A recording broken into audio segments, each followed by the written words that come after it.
कि स्वर्गीय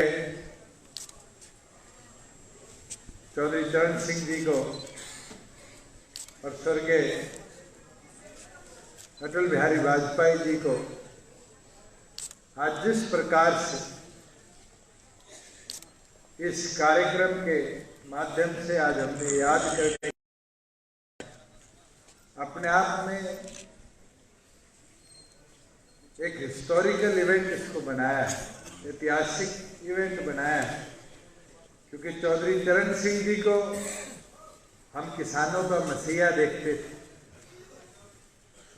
और अटल बिहारी वाजपेयी जी की एक सोच थी, जो अभी डॉक्टर साहब बात कर रहे थे कि हमारे यहाँ पानी की किल्लत है।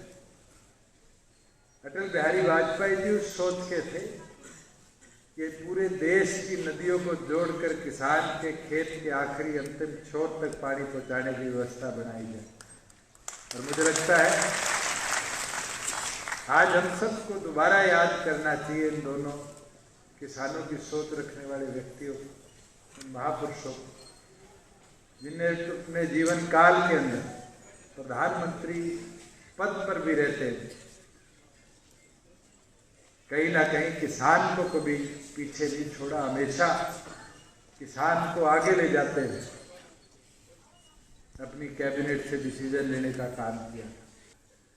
और हमारा किसान भी आज उस राह पर चल जाता है। आज मैं आ रहा था तो थोड़े दिनों पहले हम टीवी पे देखते थे प्याज का दाम 100 पार करके, और आज मैं जब हिसार की तरफ आ रहा था तो झज्जर बाईपास पे देख रहा था, सारे किसान खेत में प्याज लगाते दिख रहे। मुकाबला हो जाता है पहले में। कहीं ना कहीं हमें ऑल्टरनेटिव क्रॉप्स ढूंढनी पड़ेगी।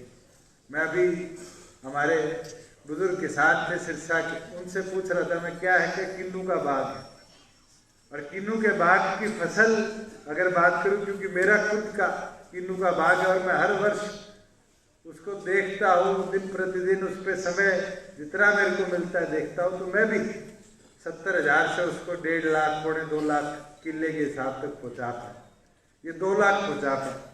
पर आज भी मुकाबले की जरूरत है। पंजाब में ऐसे किसान हैं जो 4-4 लाख रुपए के किन्नू बेचने का काम करते हैं। हम देखते हैं नागपुर का 17 दिन प्रतिदिन पिट रहा है और हमारा किन्नू की वैल्यू बढ़ रही है, मगर उसके अंदर मार्केटिंग की जरूरत है, और मार्केटिंग का कहीं ना कहीं हिस्सा हरियाणा एग्रीकल्चर यूनिवर्सिटी को बनना पड़ेगा। मुझे याद है कि जब हमारे गांव से किन्नू जाया करते थे जाजपुर मंडी में, तो भाव मिलता था पूरे हरियाणा के किन्नू के बराबर, मगर फिर डब्बे के ऊपर तेजा खेड़ा लिख दिया गया तो 10 रुपए फालतू बिकने लगे। तो मार्केटिंग का तरीका था। मैं रालेगांव सिटी के गया तो अन्ना हजारे जी किसानों की कक्षा ले रहे थे, क्लास ले रहे थे, सिखा रहे थे, और फिर बैठे बैठे कहने लगे, भाई आम बेचना है या आम पापड़ी बेचनी है तो रालेगांव लिखने लग जाओ, 10 रुपए 15 रुपए महंगी बिकने लग जाएगी। तो कहीं ना कहीं एचयू को वो सूत्रधार बनना पड़ेगा जो किसान की फसल को उसके खेत से और मेन मार्केट तक अच्छे दामों पर पहुंचाने का काम। देश और दुनिया की तमाम खबरों को जानने के लिए सब्सक्राइब करें हमारे न्यूज बाजार चैनल को। साथ ही हर एक अपडेट से जुड़े रहने के लिए बेल आइकन को दबाना ना भूलें।